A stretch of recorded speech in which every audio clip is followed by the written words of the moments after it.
And for me, I grew up in a little place called South St. Paul, Minnesota. It's a suburb right outside of St. Paul. Back when I grew up, it was the home of some of the world's largest meatpacking plants and the world's largest stockyards, at least for a while. It was very much a blue-collar town. That all shut down precipitously, so it was enormous economic dislocation in my hometown, with lots of moms and dads, unfortunately, being laid off and having a lot of family disruption because of that. But it was a great community and a great place to grow up. But I want to tell you a little bit quick about my family as a lens or an insight about the opportunity and the challenge that we have in front of us as a Republican Party. My oldest sister has worked and continues to work as a secretary or administrative assistant for a company for 40-plus years in the same job. My older brother worked for most of his career as a member of the United Food and Commercial Workers, and for part of that time as a union organizer or union steward, working in the produce department of a grocery store. Worked there for, I think, 40 or so years. My other brother worked for a number of years and for much of his career in an oil refinery as a member of the Chemical and Atomic Workers Union, and now he works for a municipality. And my other sister, Rose, is a one-on-one special ed aide for children who are disabled in the public schools, and she belongs as a member of that union. So you can imagine that the political discussion around my house growing up was a little challenging. But interestingly, when we talked about the issues, when we talked about the merits and the values and the beliefs of what we stood for, we'd have a discussion that would touch on things like, I'd say, do you really believe we should have our taxes increased? They'd say, oh, no, we're paying enough, especially in a state like Minnesota. The government's got enough of our money. Well, what about education? Do you think we should just plow more money into the system, or do you think we should be demanding accountability for results and performance? Oh, no, that sounds good, yeah. What about health care? You want the government taking the thing over, or do you think those decisions should be made by you and your doctor? Oh, yeah, I like that. I'm with you on that. What about even some of the more so-called hot-button issues? What about guns and your Second Amendment rights? Hey, no, we like to hunt and fish. Don't mess with our guns. What about respecting and protecting life? No, we understand and we respect that. Well, then how come you're Democrats? Well, because you Republicans, you're not for the working person. You're not for us. You ever heard that? Still hear that? Of course we do. So our challenge and our opportunity is to show people like my family, then called Reagan Democrats, now I like to call them Sam's Club Republicans. And why do we call them that? Why do I like to refer to them as that? For this reason.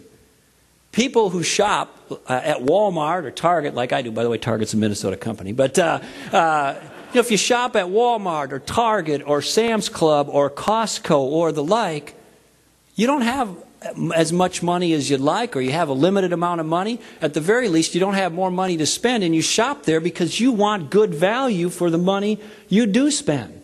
That's a good sentiment for us as Republicans. People don't want to spend more on government, but they want good value for the money that they do spend. But we've got to communicate how our conservative ideas, how our conservative principles, how our conservative values translate into a helpful and meaningful opportunity for them.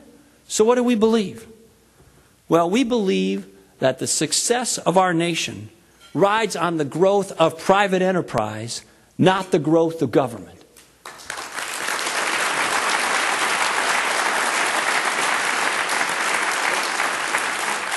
And we believe in a limited and effective government. And by the way, there's important things that government needs to do. So we're not always anti-government, but we're anti-lousy results.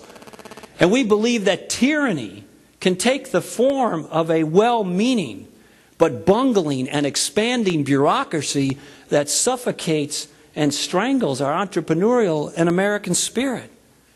And we believe that history shows that weakness and equivocation is what tempts our enemies, foreign and otherwise, and that diplomacy only works if it's backed up by strength. And we believe that real community is most often found in our families, in our churches, in our places of worship, in our neighborhoods, and even in individual acts of kindness and concern and love and caring. And most importantly, we believe in the paramount significance of freedom and liberty. We are not a great nation because God just happened to make us smarter than everybody else on the face of the earth. We are a great nation because we are the freest people who've ever had the privilege to live in this great nation.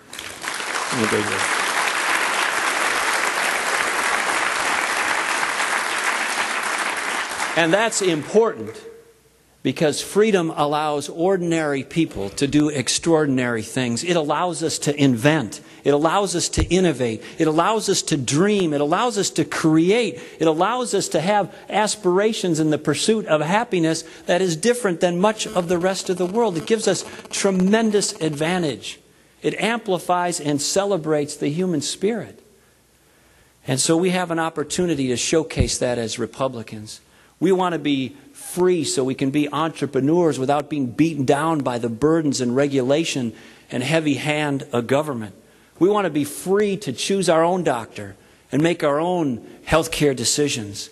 And we want to be free from the weight of the crushing debt that the federal government is dumping on us, with no real concern about how it's going to be paid back either by us or, for that matter, our children and our grandchildren and their children.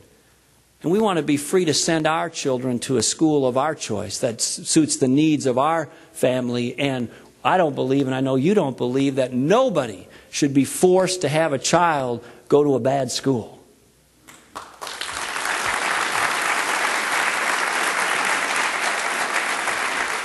So how do we apply that to the emerging issues, the modern issues, the topical issues of our time? Well, in the time that I have, I'll just touch on a few examples. But one of them is clearly spending. You know, we have a situation where, our federal government doesn't even try anymore, doesn't even seriously pursue the goal of balancing the federal budget. We need to tell the truth. You cannot defy the financial laws of gravity and not have that come back and haunt us in ways that are horrific. We are going to have the federal government equivalent of the mortgage meltdown if we do not get a hold of this and begin to change it. And let's also tell the truth. It hasn't mattered a ton whether we sent some Republicans to the White House or to Congress or the Democrats to the White House or the Congress in terms of the general trend line. It's been mostly up. So if we're going to be the party of keeping a lid on spending, if we're going to be the party of being fiscal discipline, then we got to walk the walk. And when we send our team to Washington under the banner and with the jersey of the Republican Party, we need to expect and demand they do that. And we lost our way.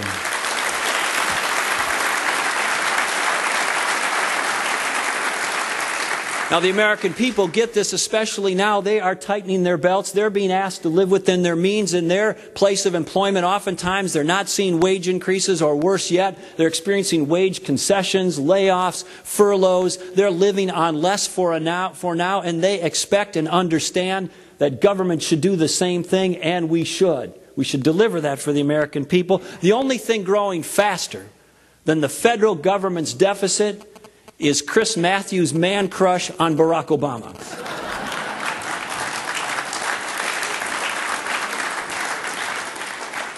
President Obama said in a recent interview, we're out of money. We don't have any more money. Well, with all due respect, Mr. President, if we're out of money, stop spending it.